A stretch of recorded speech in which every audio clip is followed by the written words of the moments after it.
Hello বন্ধুরা, good morning. সকাল থেকে এভাবেই শুয়ে আছি। সকালবেলা একটুখানি উঠেছিলাম, কোনো রকম বাসি কাজ সেরে চা জল খেয়ে আর আয়ুরের পাপাকে রওনা করে আবার এসে শুয়েছি। আজকে বাবাও বাড়ি নেই, যার জন্য আমি এভাবেই শুয়ে পড়ে আছি। আর শরীরটা ভীষণই খারাপ, উঠে দাঁড়ানোর শক্তিটুকু আমার নেই। তোমাদেরকে তো আগেই বলেছিলাম আমি বেশ কয়েকদিন ধরে আমি একটু অসুস্থ, আর এতটাই খারাপ অবস্থা এখন যে আমার উঠে দাঁড়ানোর শক্তিটুকু পর্যন্ত নেই। সকালবেলা যেভাবে ঠিক ছিল, মানে নয়ন খেয়ে বেরিয়েছে ঠিক সেভাবেই সব কিছু রয়েছে। আমি কিছুই করতে পারিনি, শুধুমাত্র ভাতটা করে ওকে দিয়েছি আর গতকালের যা ছিল তাই খেয়ে বেরিয়ে গেছে। আর এখন বাজে দুপুর বেলা, এখন প্রায় 2-2:30টার মতো বাজে। এবার আমি খেতে উঠলাম। সকালবেলা কি খেয়েছি সেটা আমার নিজেরও মনে নেই, খেয়েছি কি না আদৌ আমি কিছুই জানি না। যাই হোক, তো ফ্রিজে ডাল ছিল, ডালটা গতকালে রান্না করা ছিল, ডালটাই বের করে নিলাম, শুধুমাত্র ডাল দিয়ে খাবো। আর পাতা বাটা ছিল একটু, কিন্তু একদম খেতে ইচ্ছা করছিল না। তার সাথে ভাবলাম একটু আলু সেদ্ধ করে নিই, বেশ কিছুদিন ধরে এই আলু মাখাটা একটু ঝাল ঝাল করে খেতে ইচ্ছা করছে, তাই এই দুটো আলু কেটে সেদ্ধ করতে বসিয়ে দিয়েছি। আর ভাতটা তো আগেই ছিল করা, আর তার সাথে ডালটা গরম করে নেব। ছেলেকেও আজকে এটাই খাওয়াবো। আর আজকে যেহেতু আয়ুরের স্কুল ছিল না, প্রচণ্ড বাইরে বৃষ্টি হচ্ছে, দেখো কি অবস্থা, বারান্দায় পুরো জল জমে গেছে।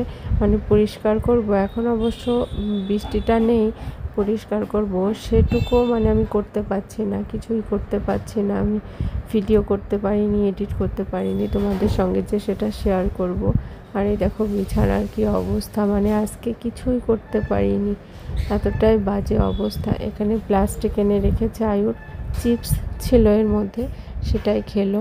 আর ঘর বাড়ির যে কি অবস্থা, আমি নিজেই আমার নিজের ঘর বাড়ি দেখে চিনতে পারছি না। এই জিনিসটা নতুন কিনেছি, তো তোমাদের সঙ্গে যে একটু ভালো করে শেয়ার করবো সেটাও পাচ্ছি। অসময়ে একটা মেয়ের সব থেকে বড় আশ্রয়স্থল কোনটা জানো? তার নিজের মা।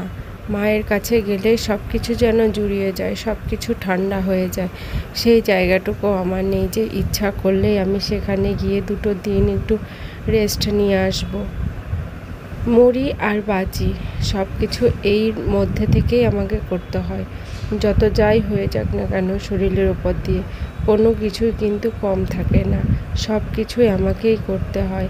আর এটার জন্যই মাঝে মাঝে অনেক বেশি কষ্ট লাগে। জীবনে পাশে কেউ থাকুক আর না থাকুক, মা বাবার কাছে থাকাটা, পাশে থাকাটা খুব জরুরি একটা মেয়ের জন্য। আজ তা আমি হাড়ে হাড়ে ঠিক পাচ্ছি। সত্যি কিছু কিছু মেয়েদের কি অদ্ভুত জীবন, মরো বাঁচো ঠিক এক জায়গায়ই পড়ে থাকতে হয়। সে তোমার ভালো লাগুক আর না লাগুক, সে তুমি ভালো থাকো বা অসুস্থ থাকো, যাই হোক না কেন। এখন এই যে আলু সেদ্ধটা মেখে নিচ্ছি, আয়ুরকেও আজকে আলু সেদ্ধ ভাতই খাইয়ে দেব। কিছু করার নেই, ওকে আজকে আমি এটাই করে খাওয়াতে হলো, কারণ আমার শরীরটা একদমই চলছিল না যে ওর জন্য একটা যে ডিম ভেজে এনে দেব সেটা দেব, কিন্তু সেটাও পাচ্ছিলাম না। আর সত্যি কথা বলতে আমার ছেলেটা সত্যি খুব লক্ষ্মী ছেলে, ওকে আমি যখন যেমন যেভাবে করে খাওয়াই ও সেভাবেই খায়, আর কোনো রকম বায়নাও একদমই করে না। আর তার থেকেও বড় কথা, এখনও পর্যন্ত আমাকে ভীষণ বোঝেও। জানি না এই বোঝাটা আরও বড় হলে থাকবে কি না, তবে ওর থেকে আমি যতটুকু পাই এটা আমার অনেক শান্তি, অনেক পাওয়া। তো আমরা চলো খাওয়া দাওয়া শেষ করি, তারপর যাব ডাক্তারের কাছে, কারণ শরীরটা এতটাই খারাপ, বললাম তো তোমাদেরকে। ডাক্তারটা না দেখালে আর পাচ্ছি না কোনোভাবে। সন্ধ্যাবেলা এখন, আর এখন আমি রেডি হয়ে গেছি। আর নয়ন গেছে তো অফিসে, ও ওখান থেকে চলে আসবে আজকে তাড়াতাড়ি করে, আর আমি এখান থেকে একাই যাব। তো চলো ডাক্তারের কাছে যাই, দেখি ডক্টর কি বলেন। আর আগে থেকেই তো আমি জানি আমাকে কি বলবে, আমাকে আগে বকা দিয়ে নেবে ডাক্তার, কেন কি আমার প্রেশারটা এতটাই লো। আর তার থেকে বড় কথা, খাওয়া দাওয়ার মানে এত অনিয়ম করি আমি, জানি না কেন ইদানিং আমার সাথে এরকমটা হচ্ছে। যাই হোক চলো তোমাদের সাথে সবটাই শেয়ার করব ডক্টর কি বলল। তো তারপরে দেখি, আমার নিজেরও মনে মনে ভীষণ টেনশন লাগছে যে কি হচ্ছে, কেন এরকম হচ্ছে। কারণ এরকম, সত্যি কথা বলতে, এরকম শরীর খারাপ আমার এর আগে কখনোই হয়নি।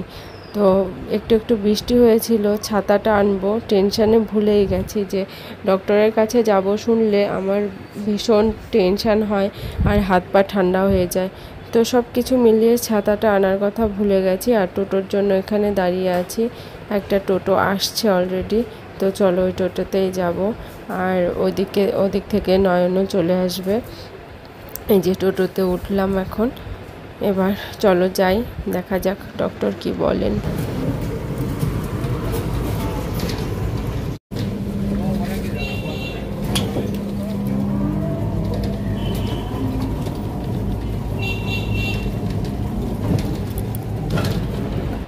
চলে এসেছি আমি, আর এই যে এখানেই ডক্টর বসেন। খুব বেশি দূরে নয় আমাদের বাড়ি থেকে, টোটোতে 10 টাকা লাগে ভাড়া। আর এখানে আমি একটু দাঁড়িয়েছিলাম নয়নের জন্য, ও এখনও এসে পৌঁছায়নি, তাই ভাবলাম একসাথেই যাই। তো ফোন করেও বললো তুমি ভেতরে গিয়ে জিজ্ঞেস করো ডক্টর এসছে কি না। তো আমি ভেতরে চলে এলাম, আর এসে জিজ্ঞেস করলাম তখন বললো ডক্টর এসে গেছে অলরেডি, মানে রুগী দেখা শুরু করেছে।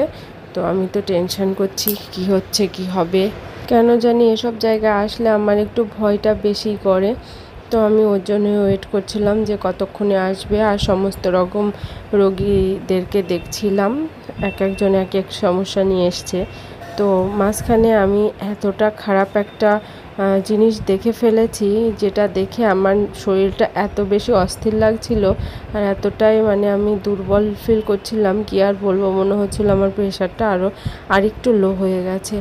তো কি দেখেছি সেটাই তোমাদেরকে বলছি। এই যে আমরা এখন সিরিয়ালে বসে গেছি, নয়নও চলে এসছে, আর এখানে চেম্বারগুলো দেখছো, এখানে এক একজন ডক্টর রোগী যখন সিরিয়াল নিয়ে বসতে যাচ্ছি, ঠিক মানে তখনই আমার চোখের সামনে পড়লো একটা মেয়ের হাত এমনভাবে পুড়ে গেছে, ওটা দেখে তো আমার ভীষণ ভয় লেগে, মানে পুরো হাতটাই পুড়ে গেছে, সেটারই আর কি ওই কী বলে ব্যান্ডেজ করছে, আর ওটাই আমার চোখে পড়েছে। এটা দেখে আমার ভীষণ মানে খারাপ লাগছিল শরীরের মধ্যে। আমি নয়নকে সেটাই বলছিলাম যে আমার ভীষণ খারাপ লাগছে, অস্থির করছে শরীরের মধ্যে। তো তারপর ডক্টর দেখানো হয়ে গেছে, ডক্টর কিছু টেস্টপত্র দিল, সেগুলো করতে হবে, করে নিয়ে যেতে হবে।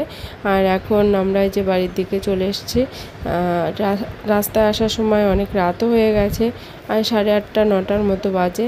আসার সময় আমার ভীষণ আমড়া মাখা খেতে ইচ্ছা করছিল, তাই একটু আমড়া মাখা কিনে দিল নয়ন, সেটা খেয়েই খেতে খেতে বাড়ি এলাম আর কি। তারপরে আয়ুকে যেহেতু রেখে এসেছি, ভেবেছিলাম ওকে সঙ্গে করে নিয়ে আসবো, কিন্তু ওই হসপিটাল বলে আমি সত্যি কথা ওকে আনিনি, কারণ এই জায়গাটা আমার ভীষণ কি বলবো, আমার ভীষণ খারাপ লাগে, যার জন্য আমি ওকে আনিনি। আর তারপরে ওর জন্য আমি কিছু বিস্কিট নিয়ে যাচ্ছি, যেটা ও ভীষণ পছন্দ করে, ক্রিম বিস্কিট, ওরিও, আর একটা হচ্ছে বারবন। এই দুটো বিস্কুট নিয়ে যাচ্ছি আমি ওর জন্য, ও ভীষণ খুশি হবে এটা দেখে। আর ও এমনিতে আমার বললো ঠিক আছে মা তুমি যাও, আমি আপির কাছে থাকবো। ছেলেটা আমার অনেক বড় হয়ে গেছে, এখন মনে হয় আস্তে আস্তে সবই বোঝে। আমার এতটা শরীর খারাপ, ও কিন্তু মানে সত্যি কথা বলতে এই বয়সের ছেলেরা এরকম করে বোঝে কি না আমি জানি না, কিন্তু আমার আয়ুষণ আমাকে এখন থেকেই